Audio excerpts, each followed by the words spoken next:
It was late August in Carmel by the sea, and the morning fog hadn't yet lifted from the hills. The air smelled like salt and pine, the kind of quiet freshness that made you forget the rest of the world existed. Clint Eastwood sat on the back porch of his ranch-style home, coffee in hand, boots resting on the railing. At 85, he moved slower these days, but his eyes still held that same steady gaze, the one that had stared down outlaws, politicians, and studio executives alike for more than 6 decades. He wasn't expecting anything special that day.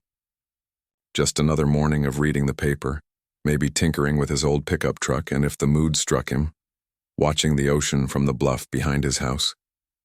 He'd long since stopped chasing the spotlight. After decades in front of cameras and behind them, he'd earned the right to disappear into the quiet rhythm of his own life. But then the mail came. His assistant, a soft-spoken woman who'd worked for him for nearly 20 years, brought in a small stack of envelopes. Most were the usual: fan letters, charity requests, invitations to award ceremonies he'd politely decline. But one stood out. It was handwritten, addressed in careful cursive, with no return address, just a small emblem in the corner, a dove and an olive branch. He opened it slowly, the paper crisp and thick, the kind people didn't use much anymore. Inside was a simple invitation, not from Hollywood, not from Washington, not even from a big-name organization.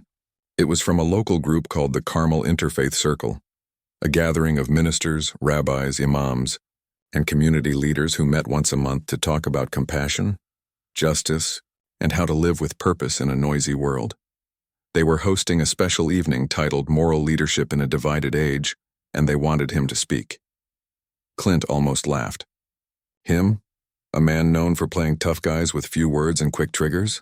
He hadn't given a public talk in years, not since that strange night at the Republican National Convention in 2012, when he'd stood alone on stage talking to an empty chair. That moment had followed him like a shadow, misunderstood by some, mocked by others. He'd never meant it as a joke. He'd just been trying to say something real in a world full of scripted lines. He set the letter down and stared out at the trees. Why would they ask him? He wasn't a preacher. He wasn't a philosopher. He was just a guy who'd spent his life telling stories, some about revenge, some about redemption, most about the messy space in between. But then he remembered something. Just a few weeks earlier, Pope Francis had visited the United States. Clint hadn't watched much of it live. He wasn't much for TV these days, but he'd seen clips. The Pope riding in a tiny Fiat instead of a limousine, hugging children with disabilities, washing the feet of prisoners, including Muslims and women, something no pope had done before. And then there was that speech to Congress, calm, clear, calling for mercy, for care of the earth, for welcoming strangers. It had struck him, not because he was religious, he wasn't, not in any formal way, but because it felt honest. The man wasn't posturing. He wasn't selling anything. He was just there, present, human. Later, someone had left a copy of the Pope's new letter, Laudato Si', on his desk. Out of curiosity, Clint had flipped through it. He didn't understand all the theology, but the message was plain. We're all connected. The earth, the poor, the forgotten, they mattered. And leaders should serve, not dominate. That idea had stayed with him. Now, holding this invitation, he felt a strange pull. Maybe it wasn't about giving a speech. Maybe it was about saying thank you. To the Pope, to the quiet people trying to do good. To the part of himself that still believed in decency. Even after all he'd seen, he called his assistant back. Did they say when this thing is? Next Thursday, she said. At the community center. About 50 people expected. Mostly locals, he nodded. Tell them I'll come, she blinked. Really? Yeah, he said, sipping his coffee. Why not? The days leading up to the event passed quietly. He didn't prepare notes. He never did. Words came better when they weren't forced. Instead, he walked the trails behind his house, thinking. He remembered his father, a hard-working man who never raised his voice but always showed up. He remembered the veterans he'd met over the years, carrying invisible wounds but still trying to be kind. He thought about the young people today, scrolling through screens, searching for meaning in a world that often felt cold and loud, and he kept coming back to the Pope. Not as a religious figure, but as a man who chose humility in a time when power was measured by followers and headlines. That took guts, real guts, more than any shootout he'd ever staged. Thursday evening arrived cool and clear. The fog had burned off by noon, leaving the sky a deep blue. He drove himself into town in his old black SUV, parking a few blocks from the community center so no one would make a fuss. He wore a simple button-down shirt, dark slacks, and his favorite boots, scuffed but clean. Inside, the room was warm and softly lit. Folding chairs were arranged in a circle, not rows so people could see each other's faces. There were candles on small tables and the smell of coffee and cinnamon in the air. A few people recognized him and nodded respectfully, but no one crowded him. They'd been asked not to take photos. This wasn't a show. It was a conversation. He sat near the back, listening as a rabbi spoke about forgiveness. Then a young imam talked about hope in hard times. A Methodist minister shared a story about feeding the homeless during a storm. Each voice was different, but the thread was the same. We're all trying to be better. To do better. Then it was his turn. He stood slowly, walked to the center of the circle, and looked around. No podium, no microphone. Just people waiting. He cleared his throat. I didn't plan to say much, he began, his voice low but clear. But I've been thinking a lot lately about what real leadership looks like. He paused, hands in his pockets. Most of my life I played men who solve problems with guns or grit. And that's fine for movies. But real life? It's not about who's the toughest. It's about who's willing to bend, to listen, to care when it doesn't benefit you. He looked down for a moment, then back up. A few weeks ago, the Pope came to this country. I watched him on the news. Saw him get out of that little car, walk into prisons, hug people nobody else wanted to touch. He didn't give fancy speeches full of blame. He just showed up, like a neighbor, like a friend. His voice softened. I don't know much about theology, but I know this. It takes more courage to wash someone's feet than to stand on a stage and tell everyone else they're wrong.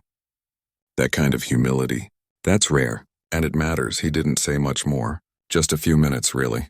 But when he sat down, the room was silent, not awkwardly, but deeply. Like everyone was holding the words in their hands, turning them over. Afterward, people came up one by one, not for autographs, but to say thank you. A retired teacher told him his words reminded her of her late husband. A young man said he'd been feeling lost, but tonight gave him hope. An elderly nun squeezed his hand and whispered, God bless you for speaking from the heart. He drove home under a sky full of stars, the ocean whispering in the distance. He didn't think much about it after that.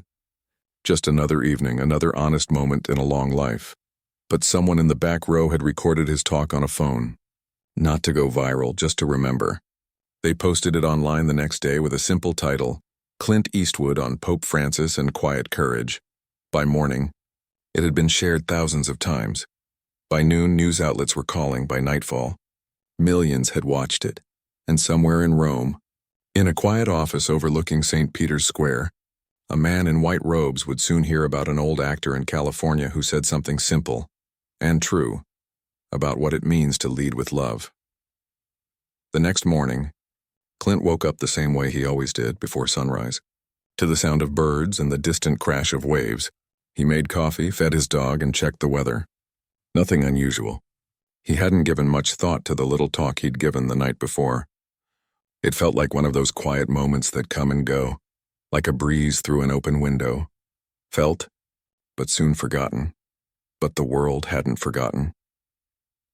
By the time he sat down with his newspaper, his phone was already buzzing nonstop. His assistant, usually calm and collected, walked in with a look that said, Something's up. Did you see it? She asked, holding out her tablet. See what? She played a short video. There he was, standing in that simple circle of chairs, speaking softly about the Pope, about humility, about washing feet instead of pointing fingers. The clip had no flashy edits, no dramatic music, just his voice, steady and real. And underneath it, the numbers kept climbing, 50,000 views. 100,000? 500,000, what is this? He asked, frowning. It's your speech from last night, she said. Someone posted it online. It's everywhere. He shook his head. I didn't give a speech. I just said what I felt. Well, people are listening, and they were. By lunchtime, major news networks had picked it up. Headlines read, Clint Eastwood stuns internet with emotional tribute to Pope Francis.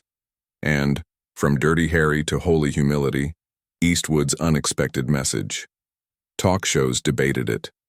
Late-night comedians joked about it, but even they sounded respectful. Social media exploded with clips, quotes, and screenshots. One line in particular kept showing up.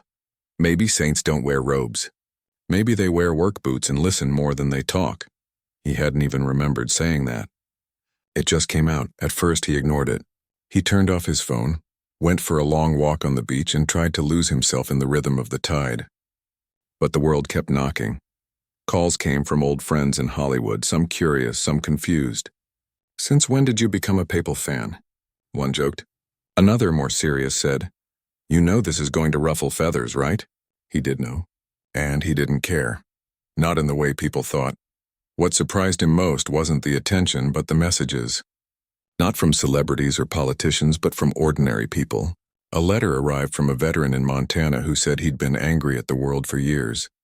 But Clint's words reminded him of the chaplain who'd sat with him in the hospital after his last tour.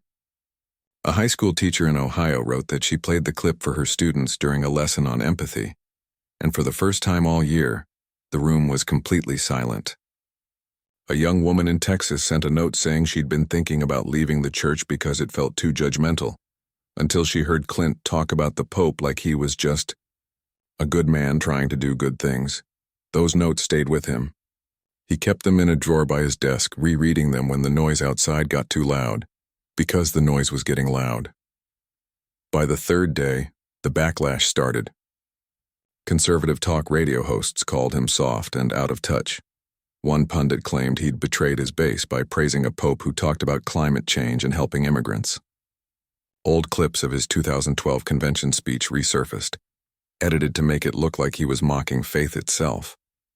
Online comment sections filled with arguments, some calling him a hero, others a traitor. He didn't respond. He never had. In his mind, once you start defending yourself in public, you've already lost the point. Truth doesn't need a megaphone. It just needs to be spoken. But not everyone stayed quiet. One afternoon, while he was fixing a fence on his property, a local reporter showed up, not from a national network, but from the Carmel Pine Cone, the town's small weekly paper. The man was in his 60s, wore a worn-out jacket, and asked if he could sit for a few minutes. "Sure," Clint said, wiping his hands on his jeans. The reporter didn't ask about politics or the Pope, he just asked, "Why'd you say it?" Clint leaned against the fence post. "Because it felt true. That's all." "But you knew people would talk." "I've been talked about my whole life," he said with a half smile. "Most of it's wrong. But this time I didn't say it for them. I said it for me, and maybe for the folks who needed to hear it." The reporter nodded like he understood. He wrote a short piece a few days later. Not sensational, just honest. It ended with, "Sometimes the loudest truths come from the quietest voices." That same week, something unexpected happened. A package arrived at his gate. No return address, just a plain brown box. Inside was a small wooden cross, hand-carved, and a letter on thick, cream-colored paper. The handwriting was neat, the language simple. It thanked him, not for praising the Pope, but for reminding people that leadership isn't about power, but presence. At the bottom, in small print, was a Vatican seal. He held the letter for a long time. He didn't show it to anyone. He just tucked it in the same drawer as the other notes. Meanwhile, the video kept spreading. Churches played it during services. Youth groups discussed it. Even a few prisons used it in rehabilitation programs. One correctional officer wrote that an inmate who hadn't spoken in months asked to see it again, then started volunteering in the prison library the next day. Clint never imagined any of this. He wasn't trying to start a movement. He was just an old man who'd seen enough of the world to know that kindness is rarer and braver than most people admit. Still, the pressure mounted. A big news network offered him a primetime interview. A documentary crew wanted to follow him for a month. A book publisher proposed a memoir titled From Guns to Grace. He turned them all down. "I've said what I needed to say," he told his assistant. "Now it's up to others to do with it what they will." But the world wasn't done with him yet.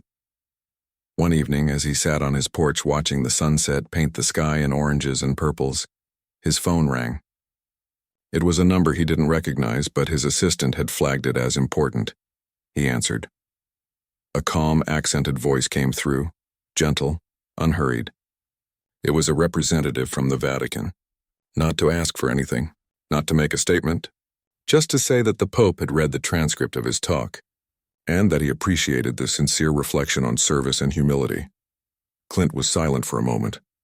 Then he said simply, "Tell him thank you, and that I'm just trying to be a decent human being before I run out of time." He hung up and sat there for a long while, the ocean breeze cool on his face. He thought about how strange life was, how a few honest words spoken in a small room to 50 people could ripple out across continents and touch strangers he'd never meet. He didn't feel proud. He felt grateful. Grateful that people were still listening. Grateful that goodness still mattered, even in a world that often seemed bent on shouting over it. Later that night, he wrote a short note of his own. Not for the press, not for history, just for himself. He folded it and put it in the drawer with the rest. It read, "Truth doesn't need an audience, but if it finds one, maybe it can help someone feel less alone." The next morning, he woke up early again, made coffee, fed the dog, checked the weather. The world was still spinning, still arguing, still searching. But on his porch in the quiet hush of dawn, none of that mattered. He had said his piece. Now he'd go back to living it, quietly, kindly, one day at a time. And that was enough. Rome in early autumn is a city of golden light and quiet courtyards. The summer crowds had thinned, and the air carried the scent of roasted chestnuts and old stone.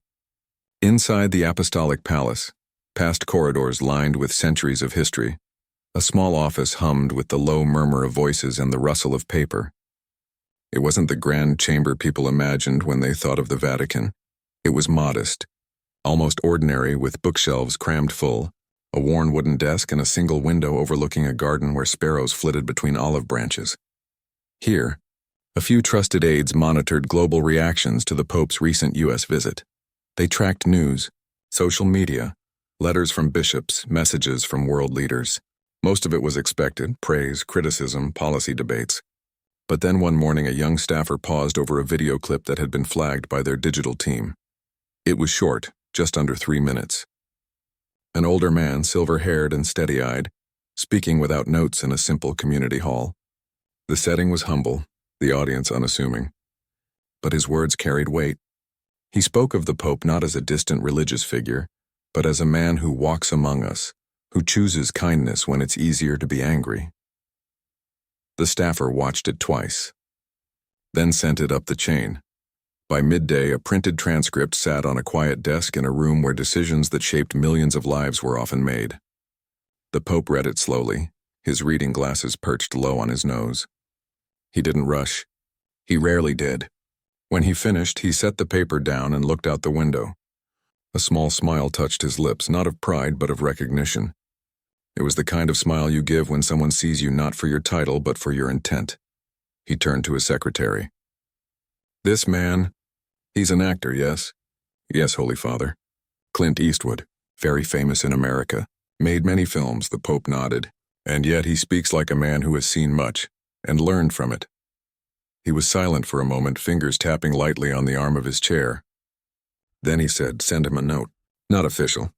Just from me. Thank him for seeing the person, not the office." His secretary understood. This wasn't diplomacy. It was humanity. The note was written by hand later that afternoon, simple, warm, and clear English so no translation would blur its meaning. It didn't mention doctrine or politics. It simply said, your words were a gift. In a world that often confuses strength with noise, you reminded us that true courage is found in quiet service.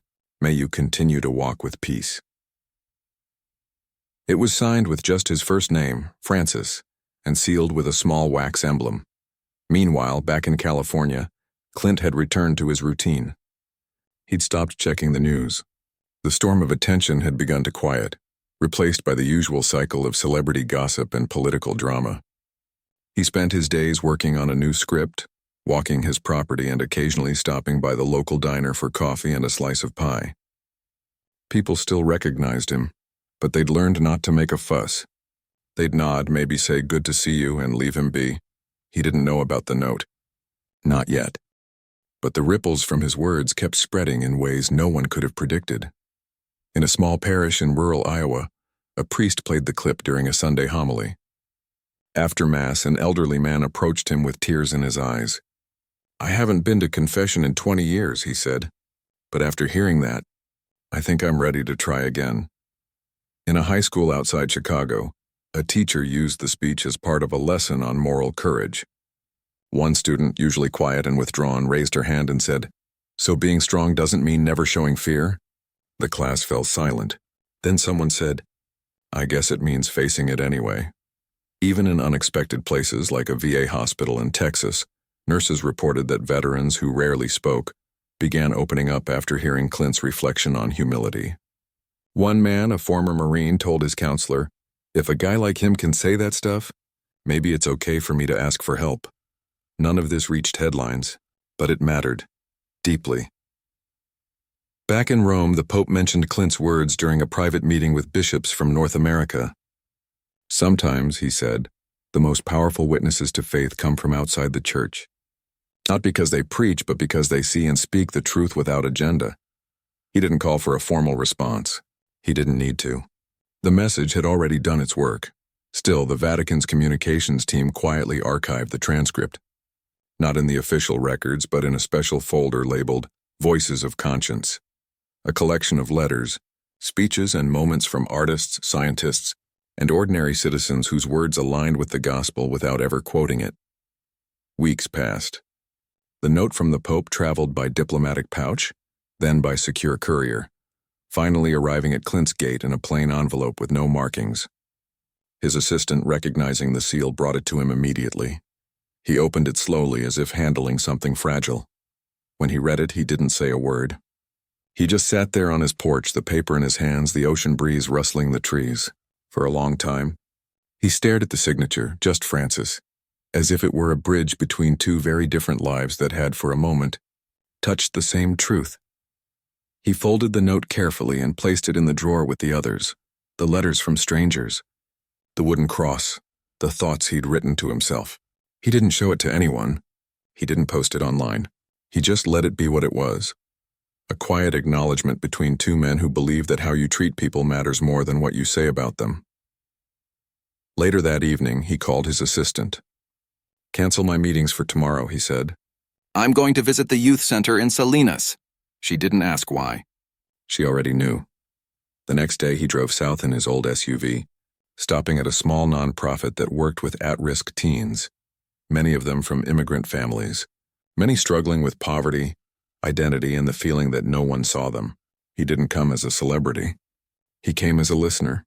He sat in a circle with a dozen young people, most of them skeptical at first. But he didn't lecture. He asked questions. "What do you think real strength looks like? Who's someone you admire and why?" Slowly, walls came down. A girl talked about her mother working 3 jobs to keep them afloat. A boy spoke about wanting to be a teacher but feeling like people like me don't get that chance. Clint listened. Really listened. And when he spoke, he didn't quote the Pope or repeat his speech. He just said, "You don't need to be famous to matter. You just need to show up for yourself and for each other." Afterward, the center's director pulled him aside. "Why did you come?" she asked. He shrugged. "Because someone reminded me that words only mean something if they lead to action." He left before the local news could catch wind. But the kids remembered. One of them later wrote in a school essay, "A famous actor came to our center. He didn't take selfies. He didn't give a speech. He just sat with us like we were worth his time." That meant more than any movie. Back in Rome, the Pope heard about the visit weeks later, not from headlines, but from a bishop in California who'd been moved by the quiet gesture. He made a note in his journal that night. "When truth is lived, it becomes light." And in Carmel, Clint returned to his porch, coffee in hand, the fog rolling in from the sea. The world kept spinning. Arguments flared. Divisions deepened. But in small rooms, in quiet acts, in handwritten notes and shared silences, something else was growing. Something harder to measure, but far more lasting. He didn't need to say another word. He'd already said enough, and now he'd keep living it one humble step at a time. The backlash didn't come all at once. It crept in like fog, quiet at first, then thick enough to blur everything. Clint had expected some pushback. He'd been in the public eye long enough to know that saying something honest often ruffles more feathers than shouting something loud. But this felt different. It wasn't just disagreement. It was disappointment from people who'd seen him as one of their own. Old friends from the film industry called, not to argue but to ask, "What's gotten into you?" One longtime collaborator, a man he'd worked with since the 1970s, sent a letter that read more like a eulogy than a complaint. "I always thought you stood for strength. Now it sounds like you're praising weakness." Clint read it once, then tucked it away. He didn't write back, not because he was angry, but because he knew words wouldn't bridge that gap. Some people measured strength by how hard you hit. He'd come to believe it was measured by how gently you could hold someone up when they were falling. Then the media storm hit harder. A major cable news channel ran a segment titled, "From Dirty Harry to Dove, Has Clint Eastwood Lost His Edge?" They played clips of his old movies, fists flying, guns blazing, then cut to his quiet talk about the Pope washing feet. The contrast was meant to look absurd. To them, it was a betrayal. To him, it was just growth. He didn't watch it. But his granddaughter did. She was in her early 20s, sharp-eyed and thoughtful, the kind of young person who saw through noise and straight to the heart of things. She came to visit one weekend, sat with him on the porch, and said, "Grandpa, they're acting like you've joined a cult or something, like caring about people is suddenly un-American." He smiled faintly. "People get scared when someone they think they know changes." "But you haven't changed," she said. "You've just stopped pretending." That stuck with him. The real sting came from places he hadn't expected. Veterans groups he'd supported for decades sent polite but distant emails. A few conservative donors who'd quietly backed his film projects over the years let it be known they wouldn't be involved in future ones. Even his local hardware store owner, a man who'd always greeted him with a firm handshake and a "God bless you, sir," now just nodded stiffly when he walked in. It hurt, not because he needed their approval, but because he'd always believed in loyalty, and now to some his loyalty to kindness looked like disloyalty to them. One afternoon, while fixing a loose hinge on his barn door, he got a call from a reporter at the New York Times. They wanted an interview, not a soundbite, but a real conversation. "People are confused," the reporter said. "They remember the man who talked to an empty chair at the RNC.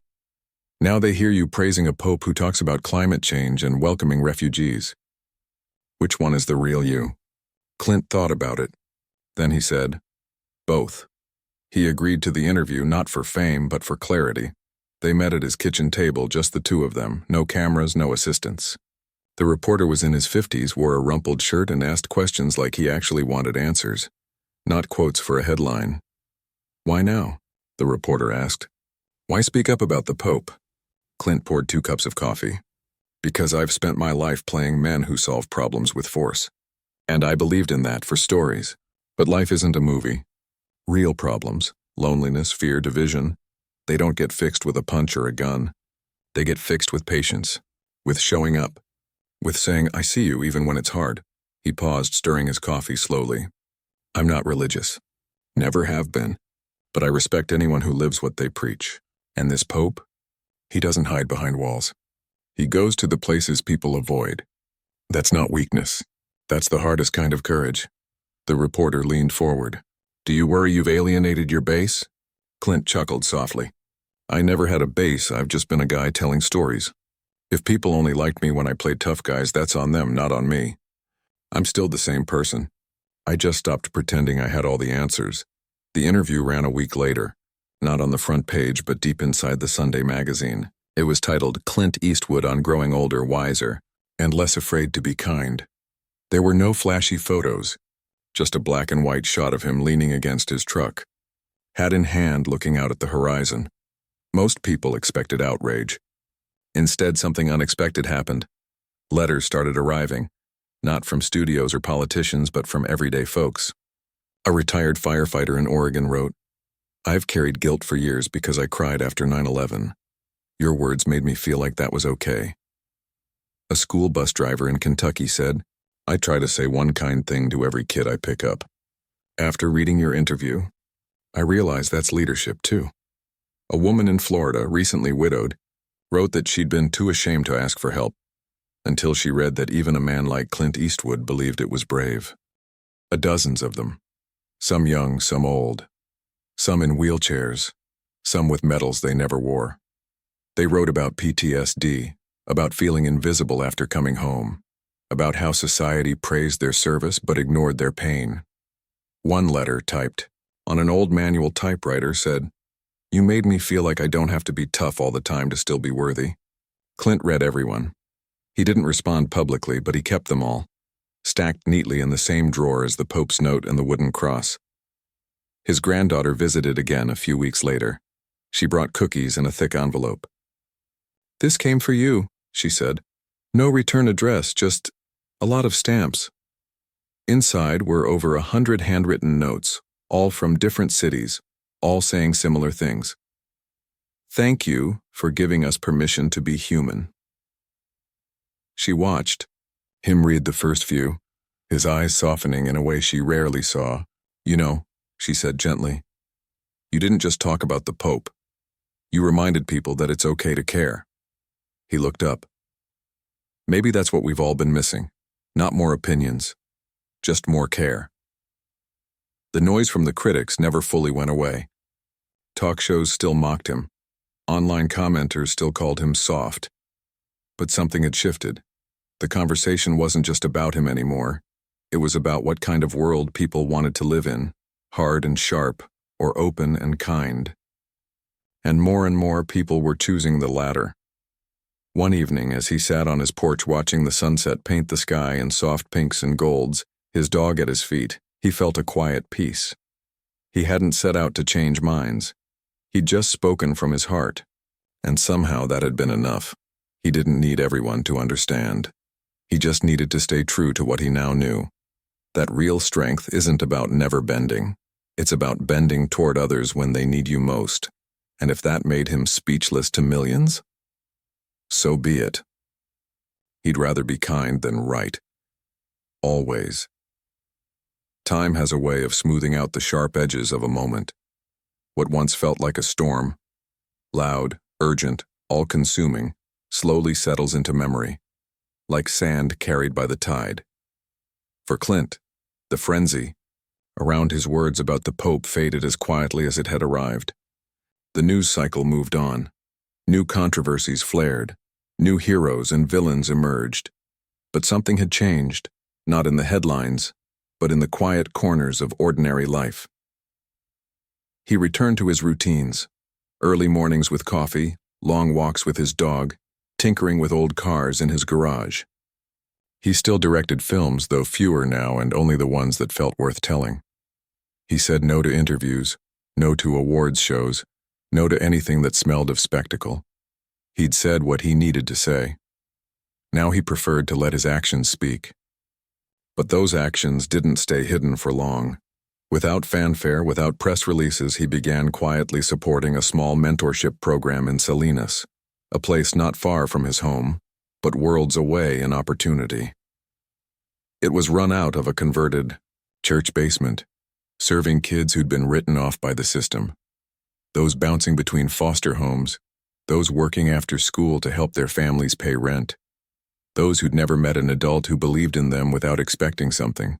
In return, he didn't show up with cameras. He didn't give speeches. He just started showing up once a week, sometimes more, sitting at folding tables, listening more than talking. He'd ask about school, about dreams, about what scared them. Sometimes, he'd share stories from his own youth, about failing, about getting back up, about learning that respect isn't demanded, it's earned by how you treat people when no one's watching. The kids didn't care that he was famous. They cared that he stayed. One afternoon, a teenager who rarely spoke looked up from his sketchbook and asked, "Why do you come here? You could be anywhere." Clint leaned back in his chair, hands resting on his knees. "Because someone once told me that real strength isn't in how high you climb, it's in how low you're willing to bend to help someone else stand." The boy nodded slowly, then went back to drawing. But weeks later, he started tutoring younger kids in math. No one told him to. He just did. Word spread not online, but through handshakes and hallway whispers. A retired teacher volunteered. A local mechanic offered free car repairs for single parents in the program. A librarian started a book drive. None of it was coordinated. It just grew, like wildflowers in cracked pavement, because one man had shown up and treated people like they mattered. Clint never called it charity. He called it paying attention. Years passed. His hair grew, whiter. His steps a little slower, but his presence remained steady. He turned down offers to monetize his story, to launch a foundation with his name on it. Names fade, he told his assistant once. Kindness doesn't. Then came the night of the Kennedy Center honors. He hadn't planned to attend. He rarely did. But this year they insisted. Not just to honor his films, but what he'd become. When the invitation arrived, handwritten by the director himself, he finally agreed. Not for the spotlight, but because his granddaughter would be there, and she'd been asking for months. The evening was grand. Orchestra music, elegant gowns, standing ovations. But the moment that caught everyone off guard came during the tribute speech. A young actor, barely 30, stepped to the microphone. He wasn't a star yet, just a working performer who'd grown up watching Clint's movies with his grandfather. He spoke softly, without notes. Most people know him as the man who said, "Go ahead, make my day." But the line that changed my life came years later, in a small room in California. He said, "Maybe saints don't wear robes. Maybe they wear work boots and listen more than they talk." I was 19 then, lost, angry, convinced the world didn't care. But those words, they made me believe that being good was still a kind of power. The room fell silent. Even the orchestra paused. "I didn't become an actor to be famous," the young man continued. "I became one because I wanted to tell stories that help people feel seen. And I owe that to him, not for the roles he played, but for the man he chose to be when the cameras stopped rolling." Backstage, Clint wiped his eyes with the edge of his sleeve. No one saw, but his granddaughter did. She squeezed his hand and whispered, "You didn't just change minds, Grandpa. You changed hearts." He didn't respond. He just nodded, looking out at the sea of faces, some familiar, most not, wondering how many of them carried quiet burdens he'd never know about, and hoping just a little that his small act of honesty had given them permission to be gentle with themselves. Months later, a package arrived at his home. Plain box, no markings. Inside was a simple wooden frame. The photo showed him standing, alone on the bluff behind his house, hat in hand, gazing out at the Pacific.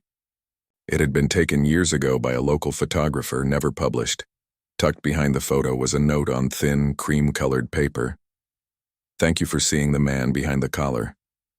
F." He knew who it was from. He didn't need a signature. He hung the photo in his study, not on the wall with awards and movie posters, but above his desk where only he would see it every day. A quiet reminder that true connection doesn't need stages or headlines. It just needs two people choosing to see each other clearly. Life went on. He still drank his coffee black, still cursed when his truck wouldn't start, still laughed at bad jokes. But something in the air around him had shifted. People didn't just see the legend anymore. They saw the man, the one who'd learned late in life that the bravest thing you can do is let your heart stay open. And in a world that often rewards hardness, that was revolutionary. Years from now, when film scholars write about his legacy, they'll talk about Unforgiven, $1 Million Baby, the iconic roles that defined generations. But those who knew him best, his family, the kids in Salinas, the strangers who wrote him letters, will remember something else. They'll remember the quiet afternoons, the listening, the way he made people feel like they weren't alone. Because in the end, that's what lasts. Not the noise, but the stillness between words. Not the fame, but the faith he quietly placed in ordinary goodness. And if millions were once speechless because of what he said about the Pope, maybe that was the point, not to shock, not to provoke, but to remind everyone, himself included, that the most powerful thing a person can be is simply deeply human.